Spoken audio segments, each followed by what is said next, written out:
Detty December. Faith's womb was used. Moyo's glory was stolen, and Sade was used to renew ritual. She never stopped vomiting maggots, all because they wanted to omble, all because they wanted to dirty their December. They went from club to club, picking money from the floor, collecting money from men they knew nothing about. Little did they know that their destiny has been stolen. Something was being taken in return. The men gave them money, but they took something greater than the money. Faith, Moyo, and Sade were the perfect trio. They were roommates, pretty, classy ladies, always well-dressed, makeup on point, always the center of attention, even if they never did much. Sade was their rock, the richest of them all. When they met in 100 level, they thought Sade was from a rich home because of the way she dresses and carry herself. People mistook her to be a final year student because of her dress sense. When other 100 level freshers were dressing shabbishly, reverse was the case for Sade, as she dressed and looked so classy. She was put in Faith and Moyo's room by chance, and that was how they met each other.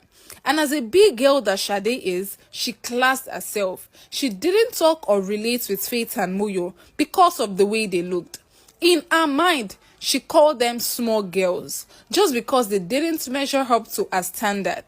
Faith and Moyo, being the carefree ladies that they are, tried to befriend Sade, but she ignored them, and so Faith and Moyo just kept to themselves. They started noticing some weird behaviors with Sade. They laughed at her because Sade isn't really who she claims to be. Sade could go hungry for days just because she wants to save and buy a fake LV bag. When Faith and Moyo are eating, she will stare at them as if they are eating poo. She spends most of her day pressing her phone and calling people asking how far, any updates. If the person says yes, then Sade will smile happily and start dressing up, and she would leave the house all glammed up. Although Faith and Moyo weren't the type to gossip, they just couldn't ignore Sade's gist. She was right in their faces. This girl is funny, oh. I wonder where she goes at night, Moyo would say. And Faith would reply her saying, obviously now, she's going to do runs. Don't let us jump into conclusion, Moyo would tell Faith. But the girls weren't even wrong to judge Sade like that. Because anytime she goes out like that, the next morning, she would come back with a bag filled with squeezed new notes of money.